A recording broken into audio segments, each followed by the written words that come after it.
Hello there everybody. We're going to be tying the Black Foam Beetle during this session. Bit of a story behind this particular pattern.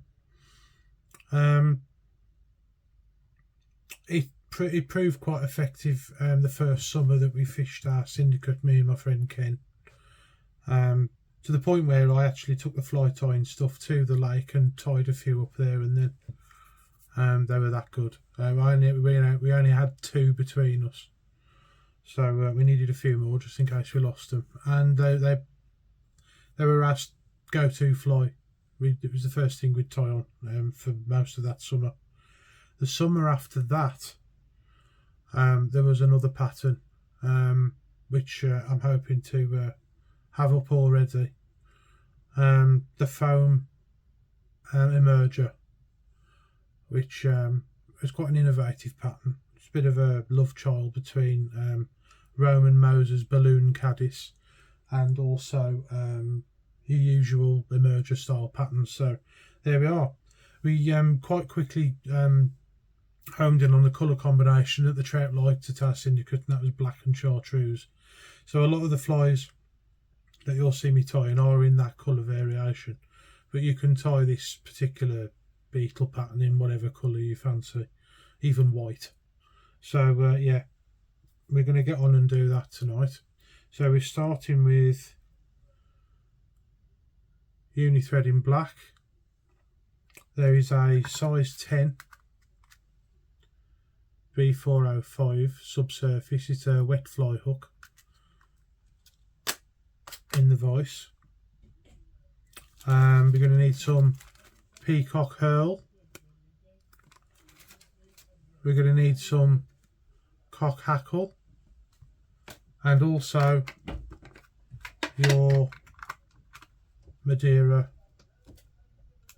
tinsel holographic. Oh yes, and I forgot one more thing. We're going to need some dubbing. For this particular one, I'm going to use chartreuse rabbit fur, which was originally white, and I've dyed it the right colour. There we are. It was originally tied with antron, chartreuse antron, but I'm not a fan. It's very difficult to dub. So you start at the usual place, about 1 mil from the eye for me. That's where my preferred spot, which is different to a lot of fly anglers because they'll start right at the eye. I like to save those few turns right on the eye, just so that we don't over tie it. So you go to about where the bend starts, in between the point and the barb. It should the thread should hang,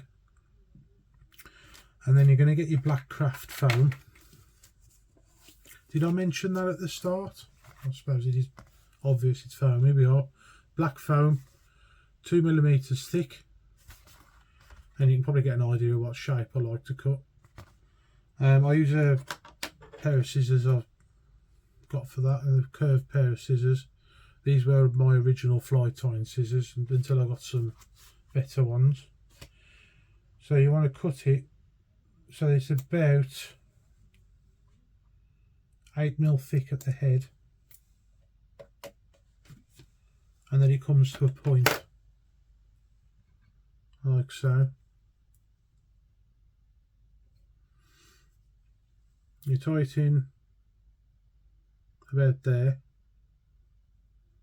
Start with a loose turn, pull tight, and then anchor it into place. Don't worry about this bit, we'll get rid of that in a minute. In fact, because I've changed this pattern recently, I think I might just get rid of that little tag there,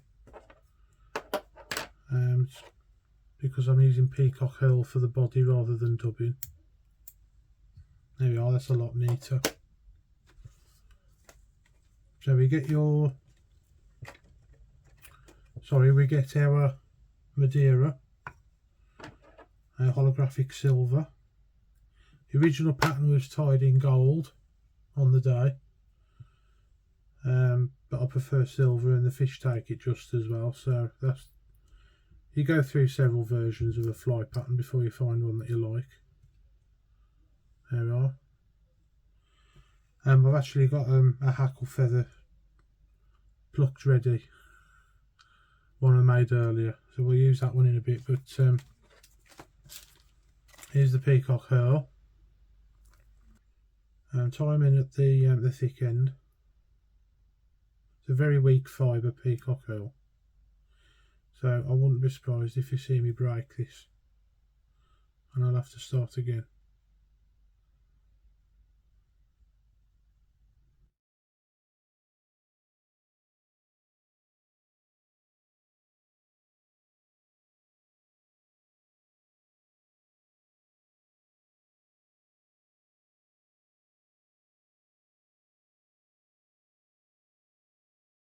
So I'm just trying to create a bed for the peacock herl. There we are, that's better.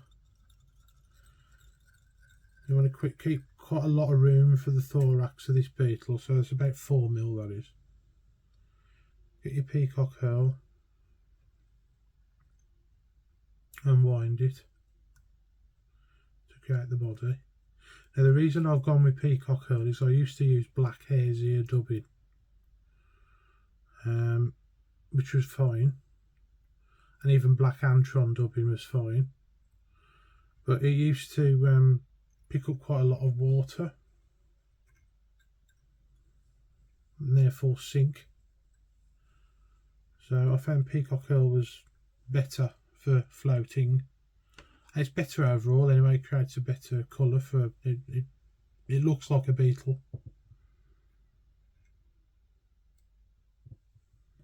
There we are, I should make sure that's in properly.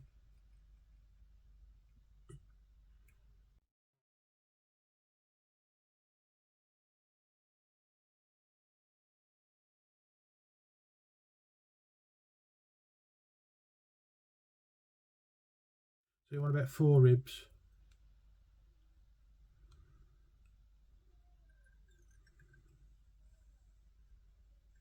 And then tie it in.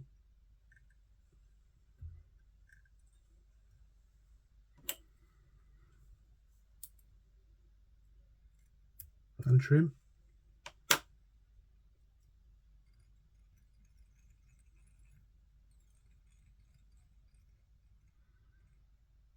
Then get your hackle. Get rid of the fluff, like so.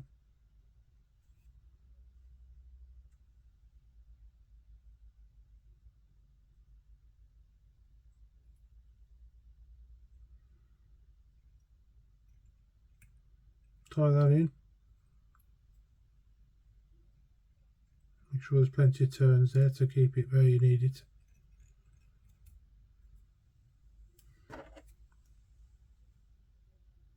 Get your second pair of scissors, not your good scissors,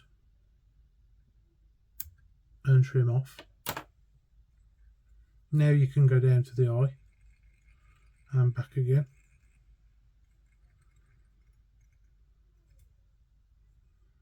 You get your dubbing. This creates a bit of a hot spot for the fish to go for. And what you want is, you don't want the straggly guard hairs, you want this stuff underneath here, which is basically the underfur, the fluff. You don't need much of it.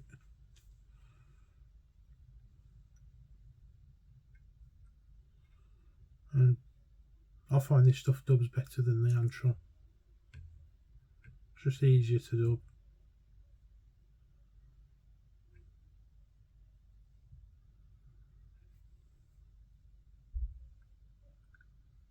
You don't need much of it.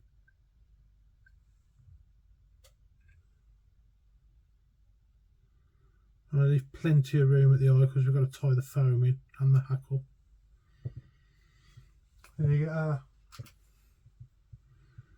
hackle pliers. This is my preferred type of hackle plier. I'll see if I can demonstrate on camera how they work. So, and that holds the hackle, and then you sort of wind it inside your thumb, like so. You want a full turn at the back of the thorax,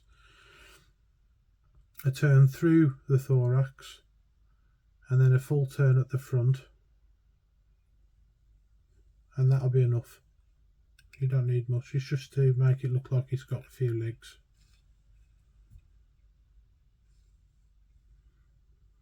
There is an alternative way of doing it as well, tying it very much like a nymph, where you use black pheasant tail tied forward and then push it back and use the foam to hold it down.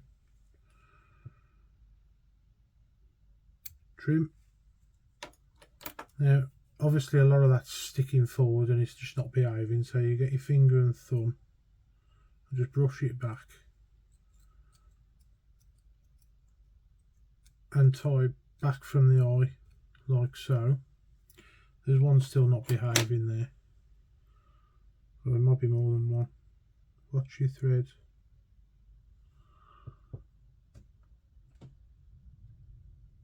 There's quite a lot of background noise in this video tonight. I would have thought. My mum and dad are here and they're watching Mortimer and Whitehouse gone fishing, and also if we're in the middle of Storm Bert,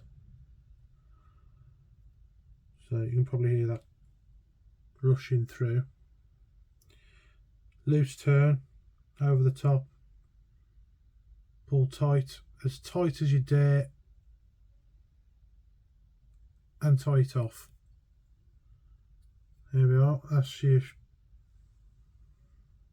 back for the beetle.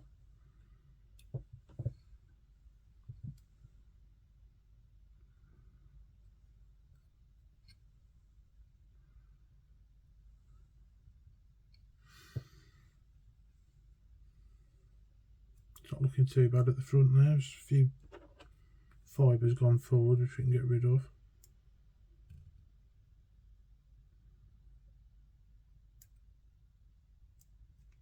There we go. And then you want to trim about there.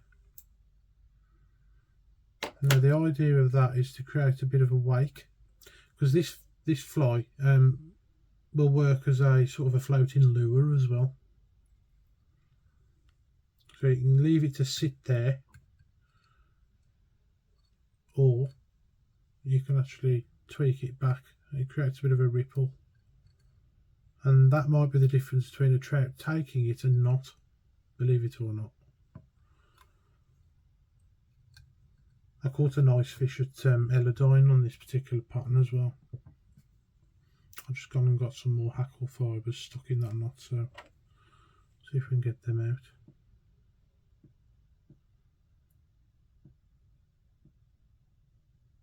There we go.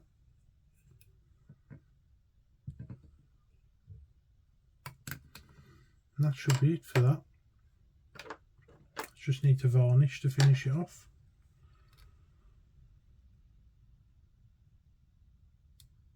Trim as close as you dare. Flip it over, and that's where you want to varnish there.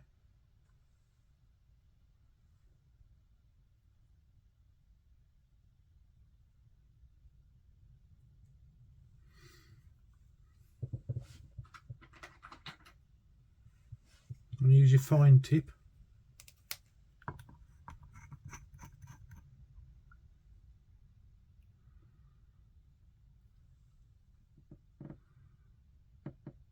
Just one dab right there would probably be enough.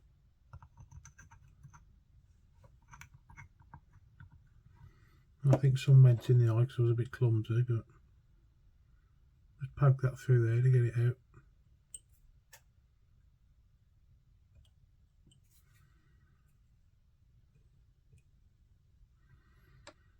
And there we have it, the black foam beetle.